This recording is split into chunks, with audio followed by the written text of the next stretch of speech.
Lembaga Perlindungan Konsumen Nasional Indonesia. Kembali kita di channel Lembaga Perlindungan Konsumen Nasional. Saat ini, pada hari ini kita akan mengambil tema untuk membedakan finance dan leasing.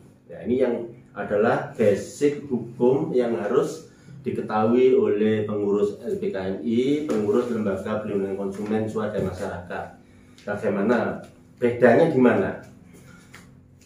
Baik, Bapak, Ibu, serta saudara sekalian. Jadi kalau dilihat dari maknanya atau singkatannya, finance itu singkatannya atau terjemahannya lembaga pembiayaan. Bedanya dengan leasing apa? Leasing adalah istilah yang digunakan untuk sewa beli. Jadi kalau dua ini bisa dibedakan, maka para konsumen akan selamat dari modus penarikan yang pada saat ini sedang ramai menggelisahkan masyarakat tentang putusan Mahkamah Konstitusi yang katanya debt collector diberi wewenang untuk menarik kendaraan. Nah, itu salah. Jadi finance tadi apa? Lembaga pembiayaan. Bedanya dengan leasing adalah sewa beli. Jadi sekarang ini leasing sedang tidak dipergunakan lagi di Indonesia. Untuk apa? Untuk kendaraan bermotor, sepeda motor, mobil, tidak menggunakan leasing. Tetapi kalau alat berat, bego, ekskavator, nah seperti itu boleh menggunakan leasing. Kenapa sih leasing tidak digunakan di lembaga pembiayaan untuk utang, piutang, kredit dan sebagainya? Karena pajak kendaraan kita ini menggunakan sistem yang berbeda, sehingga kalau kita punya kendaraan satu itu pajaknya berbeda dengan kita yang memiliki kendaraan lebih dari satu. Sehingga kalau semua diatasnamakan di STNK itu, maka finance-nya akan jebol. Jadi pajak kita adalah pajak progresif. Untuk itulah leasing tidak bisa digunakan di Indonesia. Sehingga karena menggunakan finance, lembaga pembiayaan, maka polanya menjadi konstelasi hukumnya berbeda. Jadi STNK dan BPKB itu dinamai konsumennya, tidak dinamai misalnya Adira, tidak, karena finance. Kalau leasing bagaimana? Kalau leasing BPKB, STNK dinamai oleh Adira dulu. Misalnya STNK-nya tulisi Adira, BPKB-nya ditulisi Adira. Nanti kalau sudah lunas, maka akan dibalik nama menjadi milik konsumen. Sehingga kalau dengan sistem leasing ini, maka debt collectornya boleh merampas kendaraan itu di jalan, di mana-mana boleh. Misalnya nunggak satu, debt collectornya Adira atau ACC datang, langsung dirampas. Tidak apa-apa kalau leasing, karena tertulis pemiliknya adalah Adira atau ACC tadi sebagai contoh. Tidak apa-apa. Nah, kalau sekarang ini kan tidak. Jadi sekarang ini finance, sehingga BPKB dan STNK-nya ditulis nama konsumen, sehingga haknya ACC dan Adira tadi menjadi tidak ada merampas kendaraan di jalan, atau nggak di jalan, di rumah juga tidak boleh, karena pemiliknya bukan Adira, bukan ACC, tapi yang tertulis dalam STNK BPKB tersebut. Loh, tapi bagaimana kalau nunggak 3 atau nunggak lebih dari 3, 7 atau 12? Tidak ada hubungannya dengan rampas-merampas itu. Jadi kalau nunggak 3 itu hukumnya utang piutang, tapi pemiliknya tetap dengan yang tertera dalam BPKB dan STNK. Sehingga tidak ada peluang, tidak ada celah bagi debt collector untuk merampas atau menarik kendaraan milik konsumen tersebut. Loh, tapi kan nunggak 3, yaitu hukumnya adalah utang piutang. Jadi berbeda. Kalau itu dirampas, maka debt collector itu dapat dilaporkan ke polisi. Dasar hukumnya itu tadi, pemiliknya ada di STNK dan BPKB. Cuma untuk masuk ke polisi, laporan itu harus memenuhi unsur-unsur, misalnya perampasan pakai pasal 365 Kitab Hukum Undang-Undang Pidana. Ya, unsurnya harus terpenuhi, jadi STNK-nya tidak boleh diserahkan. Kalau sudah diserahkan sama kontaknya, apalagi ditambah dengan menandatangani berita acara serah terima, ya sudah, itu tidak bisa dilaporkan oleh polisi. Untunglah jadilah konsumen yang cerdas. Lah, video saya ini membantu konsumen untuk cerdas tadi, supaya bisa lapor polisi. Bagaimana? Jangan menyerahkan kontak dan STNK pada debt collector. Nah, supaya diambil dengan kunci T atau dipaksa diderek. Nah, itu masih bisa dilaporkan ke polisi. Tapi kalau sudah tidak tahu dan terpaksa sudah menyerahkan STNK, STNK, kontak dan tanda tangan, ya itu masih tetap bisa diurus. Jadi gugatannya dilakukan di pengadilan negeri. Lalu bagaimana dengan fidusia? Nah, ini fidusia ini diatur dalam Undang-Undang 42 tahun 99 tentang jaminan fidusia. Jadi fidusia tadi sebenarnya kendaraan tadi sudah benar milik konsumen, ditandai dengan BPKB dan STNK. Tetapi karena debt collector dan lembaga pembiayaan tadi kesulitan apabila konsumen nanti menunggak, maka terbitlah atau didaftarkanlah konsumen tadi perjanjiannya dan sebagainya di dalam akta fidusia. Jadi konsumen menyerahkan akta atau perjanjian fidusia kepada finance tadi melalui notaris yang kebanyakan diwakili oleh debt collector.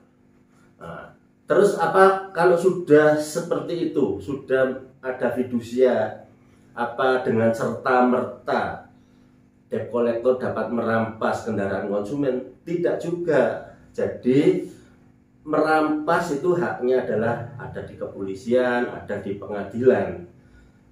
Bagaimana dengan yang sekarang sedang rame tentang fidusia, katanya debt collectornya dapat merampas atau mengambil kendaraan milik konsumen di jalan maupun di rumah. Nah, itu informasinya salah. Yang boleh diambil itu hanya kepada debitur atau konsumen yang menyerahkan secara sukarela. Nah, jadi ini ada catatannya, seperti keputusan Mahkamah Konstitusi tahun 2009 itu ya. Itu ya dibolehkan, yang memang diserahkan secara sukarela. Tetapi bagaimana kalau ternyata debitur atau konsumen tadi tidak mau menyerahkan kendaraannya kepada debt collector walaupun nunggaknya 7, 3 atau nunggak 3 tahun, nah seperti itu tetap tidak bisa dirampas kecuali debt collector itu menempuh mekanisme hukum melalui pengadilan negeri. Caranya bagaimana ya? Debt collector mengajukan gugatan terhadap debitur yang dianggap nakal tadi. Nah, setelah putusan pengadilan menyatakan itu boleh diambil atau ya tetap yang mengambil adalah pengadilan. Nah, tapi kebanyakan yang mengadu di lembaga kami itu adalah konsumen dilaporkan ke polisian karena fidusia yang pasal 35, misalnya kendaraannya itu digadekan. Nah, itu oleh finance-nya dilaporkan ke polisi. Nah, yang seperti itu. Jadi untuk menjadi konsumen yang cerdas itu ya Bapak, Ibu, serta saudara sekalian bisa mengikuti tutorial atau video yang kami bagikan ini. Jadi ini basic atau dasarnya kenapa konsumen mempertahankan kendaraannya berdasarkan fidusia itu tadi, karena BPKB dan STNK-nya itu adalah tertulis atas nama konsumen atau debitur, sehingga tidak bisa ada celah sedikit pun bagi debt collector untuk melakukan perampasan. Jadi kalau merampas bagaimana ya, dilaporkan ke polisi. Syaratnya tadi tidak menyerahkan kontak, tidak menyerahkan STNK, juga tidak menandatangani berita acara serah terima. Nah, yang sering terjadi juga perlu diketahui oleh masyarakat itu debt collector menggunakan tipu daya, yaitu Pak, iya Pak, Bu, ayo kita selesaikan di kantor saja. Seperti itu tekniknya. Setelah konsumennya ikut ke kantor, misalnya ini lantainya 2 atau lantai 1, kendaraannya diparkir di halaman, nah, terus debt collectornya tadi menipu dengan cara, weh nanti bisa dapat kembali ke pokok, weh itu dendanya bisa dihapus dan sebagainya. Ternyata setelah konsumen masuk dalam perangkap ke kantornya finance tadi, setelah keluar kendaraannya tidak ada. Nah, ini juga yang sering terjadi pengaduan di lembaga perlindungan konsumen. Jadi video saya ini memang sengaja saya batasi untuk dicerna dulu, membedakan dulu finance dan leasing. Kalau ini sudah dapat dicerna dan dibedakan dengan baik oleh konsumen, maka nanti di liputan berikutnya kami akan cerita tentang BPSK, Badan Penyelesaian Sengketa Konsumen, dan bagaimana konsumen dapat berlindung di dalam Undang-Undang Nomor 8 Tahun 99 tentang perlindungan konsumen. Jadi ini sedikit video ini, para konsumen yang cerdas bedakan dulu ini finance, ini leasing. Jadi lembaganya memang finance, tapi debt collector diajari ini leasing ini milik finance, ini milik Adira, ini milik ACC, ini milik seperti itulah caranya. Padahal bukan, itu milik konsumen 100% dan sudah lunas. Kenapa kok sudah lunas? Ya karena finance itu tidak boleh merangkap menjadi dealer. Jadi dealernya itu belinya di dealer Honda, Bima, Sakti, misalnya seperti itu. Nah, terus lembaga pembiayaannya membayar lunas kepada dealer tadi untuk kredit konsumen. Nah, lunas toh? Nah, lunas keluar faktur sehingga bisa diurus BPKB, STNK. Itu sejatinya sudah lunas. Sehingga terbit nama konsumen di BPKB. Itu pula yang tidak dapat dirampas gara-gara sudah lunas. Lah hubungannya dengan finance apa? Lah itu tadi menjadi utang piutang. Nah, setelah menjadi utang piutang supaya kuat, maka finance itu mengurus fidusia. Jadi konsumen yang sudah memiliki hak tadi diserahkanlah kendaraan itu secara fidusia. Jadi kendaraannya tetap dipakai oleh konsumen, tapi secara hukum kendaraan itu sudah diserahkan secara fidusia, secara kepercayaan kepada finance.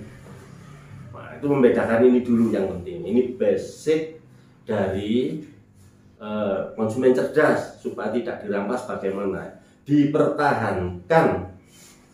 Pokoknya kalau mau diambil silakan diambil, tapi STNK kontak jangan diserahkan biar diambil secara melanggar hukum. Nah, pengaduan di lembaga nasional, lembaga perlindungan konsumen nasional Indonesia itu bagaimana kalau ada konsumen telepon? Nah, itu biasanya kita perintahkan untuk menepi pinggir jalan, lalu kontak dengan STNK dibawa keluar, ditinggal begitu saja. Nah, ternyata teknik ini oleh debt collector tidak diambil, tidak diderek dan tidak dirusak kuncinya. Itu tahu kalau yang model seperti itu terjebak ya nanti kalau pakai derek, nah itu akan dilaporkan ke polisi perampasan.